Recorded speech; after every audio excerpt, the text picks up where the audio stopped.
What's up, guys? Nightingale here, and welcome back to the Adventurer's Black Book. Today we are covering Caides 13 one-shot. Now, before we continue on, I do want to say this. If you have not watched this video right here, which is Intro to One-Shot Comps, please pause the video and take a few minutes and watch through this video, as it's going to cover the generic information that I don't want to cover in every single video. So, this is going to be related to specifically the Caides hunt, where this is covering the overall generic information that you're going to need to know about one-shot comps. So take a few minutes, watch that, pause it. We'll be right here waiting for you. Pause button's right there. So, welcome back. Caides 13.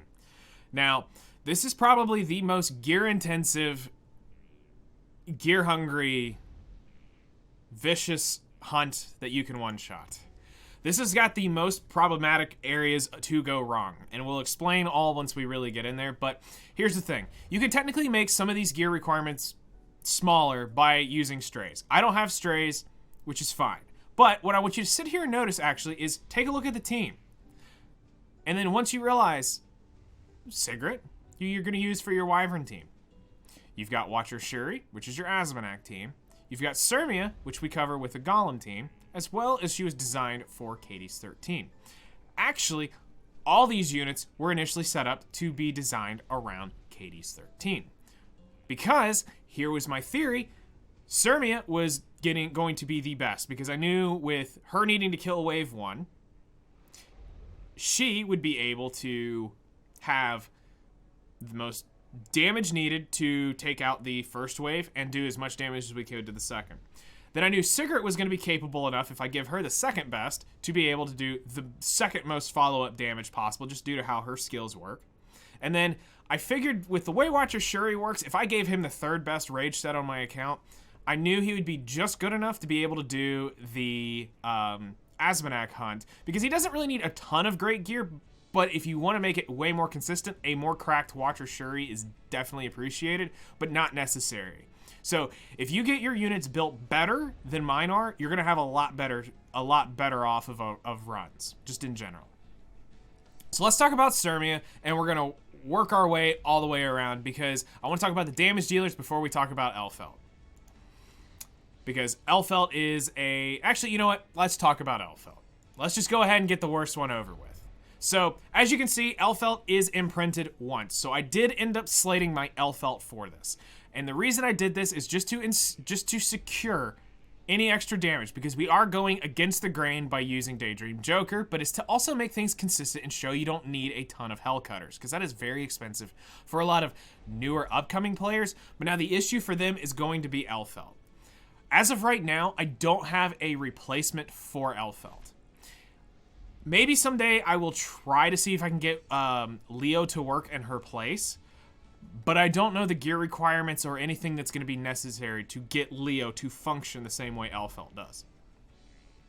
So, here we go. Elfelt will definitely need a Song of Stars. Now, whether plus 15 or plus 30, here's going to be my thought, and I'll go over this in a little bit more detail once we actually get into the hunt. There's basically 3 chances that she can apply target, up to maybe between 2 and 3 chances she can apply target. So therefore, I'm kind of bouncing off of 75% chance at plus 15 is already a very good chance to apply the target. Obviously, at plus 30, it's 100%. But that's a pretty steep powder investment for me right now. If you have a 30, great. You're better off. And if you have a plus 15, great. You'll see why here in a little bit. Now, the next thing I want to point out before we flick up her stats is notice that she has immunity. Now, this is vital for this hunt because after she takes her first turn, which you will see in a few minutes, she's going to have a potential chance of getting stunned. Immunity will make sure that she does get off her rotation of her S3 to her S2, which we'll show you in a few minutes. Now comes the gear hungry part. First off, I would recommend that if you're newer to Elfelt, you may want to go ahead and Friendship 10 her to start with, but that's a whole other side story. The only reason I'm saying that is you may not end up spending everything on her to keep your mola cost down. When we cover skills, you'll see why. So, stats. Attack is not necessarily important here, but it will help because any extra chip damage you get will help cut down the gear requirements to a slight degree. But the next requirements are actually kind of need to be there. You will need to put some sort of bulk onto her, and you will need to have some sort of amount of HP. So you will need HP and defense. This is why I say this is gear intensive, is because I don't really have a ton of fast speed gear. So to get a 271 L felt was challenging. But now to get a 271 L felt on immunity was ridiculous. I had to actually take a lot of gear away from a lot of units. But I was able to hit it.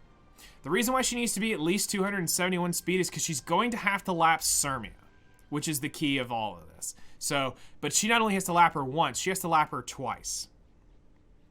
So, let's go in and talk about the crit chance and crit damage. You don't have to build her for damage. I know some of you have built your L-Felts for cleaving in PvP. This is not that type of build. In this case, if you can get the stats put anywhere else in HP, defense, or speed, great. The fastest I could build mine was 275, I believe, on immunity. Not much better than this. And that's just due to the fact with the pieces that I have to get immunity, I could not get much faster than that. Honestly, I don't think she will need to be much faster than around 271. And the reason being is because we're using Watcher Shuri's imprint.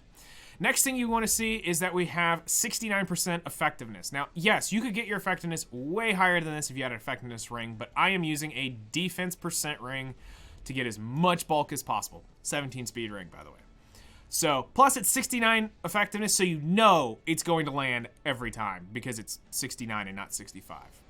It's a superior number. And then effect resist doesn't really matter. It could help, but it's just what was in the gear. So let's talk about her skills.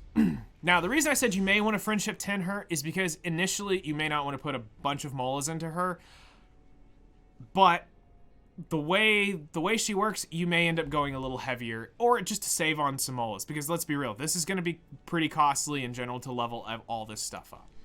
So with Elfelt, all you have to go up to is the +4 on her skill. So you have the 100% chance to defense break. The extra damage here doesn't really matter because I don't think the damage is applied before the defense breaks, so it doesn't really matter. Now, the next skill, this is where I ended up spending her friendship. 10 points was in her S3. I've been slowly taking this up. If you would like to get any extra chip damage here, this is definitely the place to get it. I'm still wary of this just because I'm trying to save 8 molas if I can save it, and also I'd have to get the catalysts, so that's energy spent.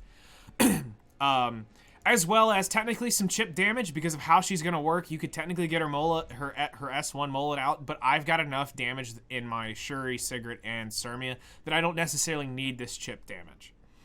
You may need it, so you'll have to do a lot of math, and this one's very, very annoying to do, but you'll have to math out everything. But here's the issue. The damage calculator as of 12/19/21 is wrong. No matter how I set it up for Caides 13, they have messed up the multiplier somewhere in it, and I cannot get anything to show up exactly how I set it up. We're talking no Daydream Jokers, no nothing, just the raw actual damage I cannot get to show up correct. So until that's fixed, it's going to be very hard to calculate this. So this is almost guesswork. So use my stats as kind of rough guidelines. Also, I think a few other people out there have similar builds, but they're also using way higher cracked versions. So now let's go ahead and talk about Sermia, because now she is the next most important unit to this. I'll go ahead and say this here. If you can get her on immunity, that is the better way to set her up. The reason being is there is a small chance, as you will see when we take the hunt, there's a chance that she could get attacked and she could get stunned. So immunity prevents her from being stunned and her being able to not take her turn, because she's the unit that has to one-shot the first wave. So the important things here is that she is using her number 3 exclusive equipment, and she has to have the 14% exclusive or the 14% attack. She will need that. So her stats are coming in at 4,845 attack. Bulk does not matter here. The speed does matter, but I will tell you this. All she needs to be between Watcher Shuri and Sigrid. She just needs to be whoever's your fastest unit, 11 speed faster. Do that and she will not speed RNG them. 100% crit rate is technically mandatory here. because she needs to crit and she needs to make sure that she full sends on the first monster, just because you do not want her to fail the crit, because there's already a lot of chances to fail this hunt as it is already. So we're trying to cut down to the fewest possible failures we can get. 310 crit damage, great. I say this in a lot of the videos that, remember, the higher your crit damage, the lower your attack. The lower your crit damage, the higher your attack needs to be. Just always remember that. Effectiveness is void here. You do not need it at all, so that could technically be in other stats, but this is what it is. This is technically the best she's got. Now, let's talk about her skills, which is really all you need for the hunt. For this specific hunt, is you just need her S3 completely mullet out. That's all she needs. She does not need her S2 or her S1 mullet out. She will never use them here. She will use her S2, but she will not need the cooldown of it. So keep that in mind. Now, let's talk about Sigrid. With Sigrid, when it comes down to this is your Wyvern Sigrid. I initially built this all to basically do this for Caides 13. I knew I needed Sermia built at absolute prime, whatever I could do to get her done. Next up was Sigrid, because I figured between her and Sigrid, the way they work, this was going to be most of the damage of Caides. So she got the second best rage set. But this also works just fine for Wyvern. So here, the exclusive equipment does not matter, because all you're using is her S3. This is S2 and S1 base stuff. All this is a stat boost for you. We're using Daydream Joker, and she's coming in at 4,742 attack right now. She's 112 speed. She's got 92% crit chance, so we're up there. We may fail some runs because of this, but I'm willing to take the gamble for right now. She's got 308 crit damage, and she's got 25% effectiveness. Again, effectiveness does not matter here. Your Sigrid needs to be plus 15. If you've made it to Caides, if you've made it to Caides 13, you haven't plus 15 your Sigrid, I don't know how you played the game. I really don't know how you got from to Caides one shot and not level your Sigrid, but plus 15 your Sigrid. And if you've just pulled Sigrid and you're going to start using her in one shots, plus 15 your Sigrid. It's worth. I don't even need to cover this. All she's going to do is S3. That's it. That's really all her skills are there for. And now we go to Watcher Shuri, who is the worst of the three in their builds. Doesn't mean he's bad, but he's just the worst of the three.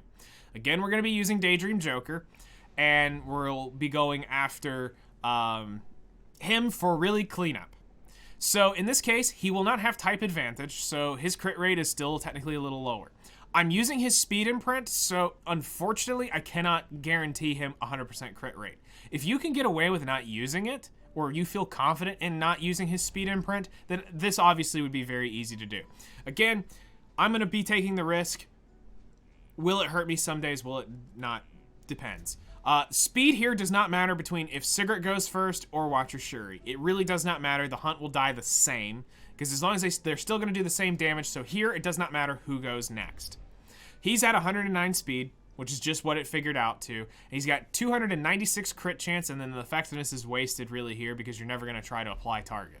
So anything you could do to jack up your Watcher Shuri is better, because it'll make your Asmonak run easier, and it'll make this run easier as well. As far as Molas, the only thing you will need to level up for a PvP, or for a one-shot Watcher Shuri, is just his S3. And take it up to max, because he's going to have 100% defense pen, and this is the damage skill for the hunt.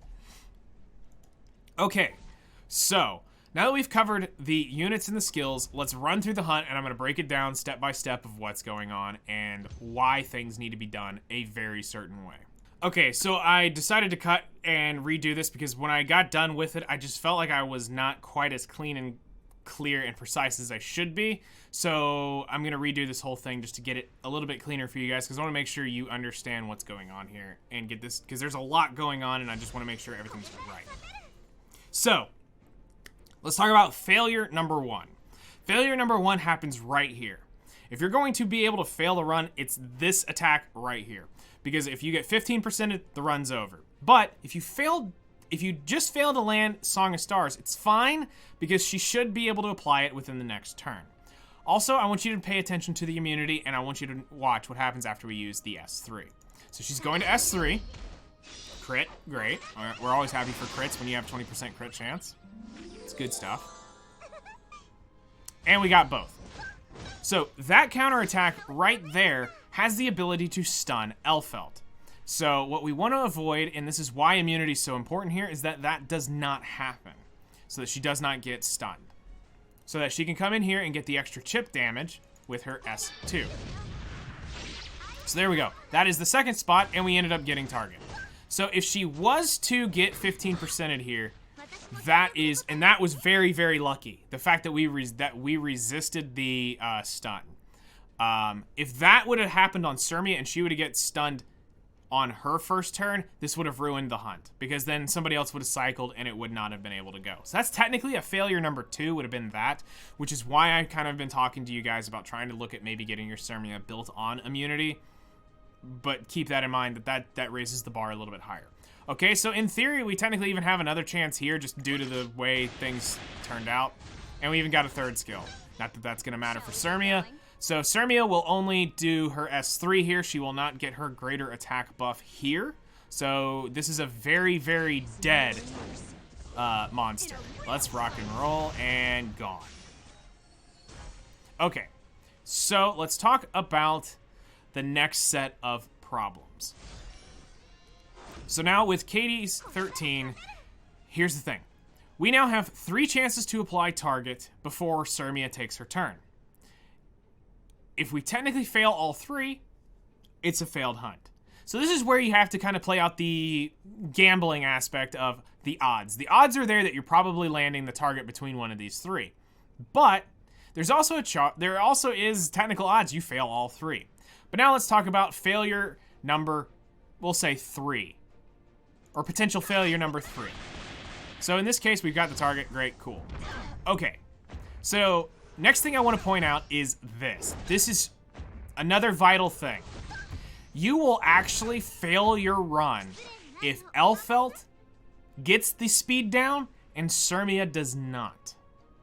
Keep in mind, Elfelt would have to be 352 speed to re-speed RNG to stay exactly where she's at if Sermia does not get debuffed. So if Sermia does not get that speed down, you fail the run. Unfortunate. Okay, so here is now, I guess, failure number 4, 5 at this point. If we don't land the defense break, game over.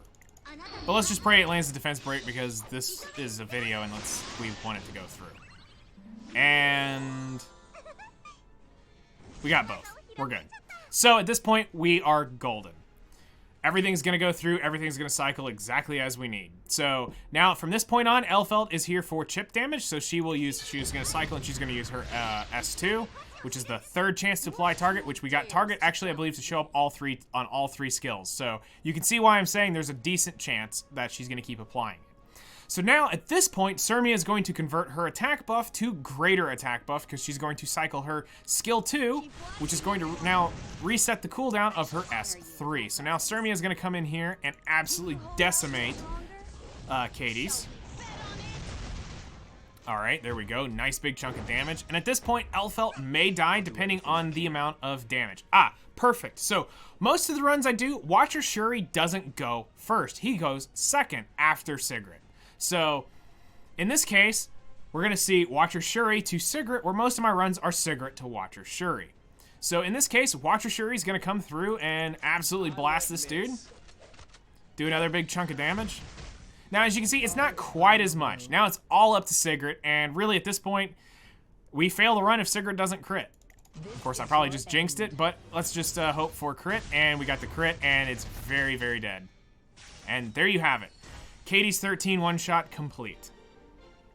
So, hopefully that doesn't scare you off when I talk about all the potential failures. This is just me pointing out at every little spot where you're going to have a potential chance of failure.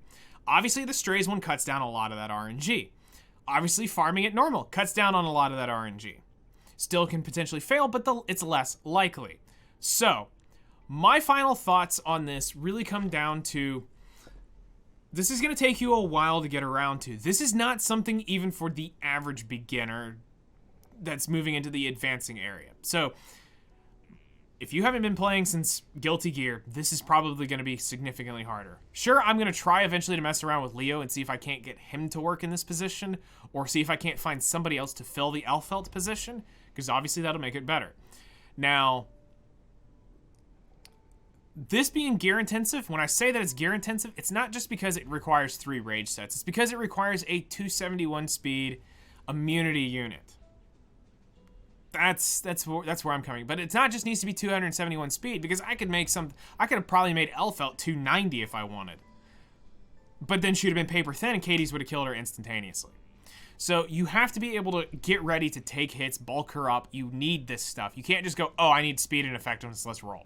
It's not that simple. The good news is that once these units are set up and they function properly in Caides 13, they're probably functioning properly inside of their hunts as well, which is why I designed them the way I did, so that they don't need to change off their Daydream Jokers, that they don't need to change off anything of their builds normally. That these 3 units can always stay ready to go for any of the hunts that they need. So at this point, we now have Baiken, who takes care of Banshee. We have Sermia, who takes care of Caides and Gollum. We have Sigurd and Wyvern. We have Watcher Shuri and Azmonak, and now Caides. So having this big advantage and all coming down to this is really, it's worth the long-term grind. But I will say this, if you're going to be away for around 2 hours and you just want something to AFK on, this is a great hunt to just sit and chill on. You don't have to one-shot this. So if you guys have any questions, I will try my best to help out and answer as I can inside the comments below. And I'll see you guys in the next one.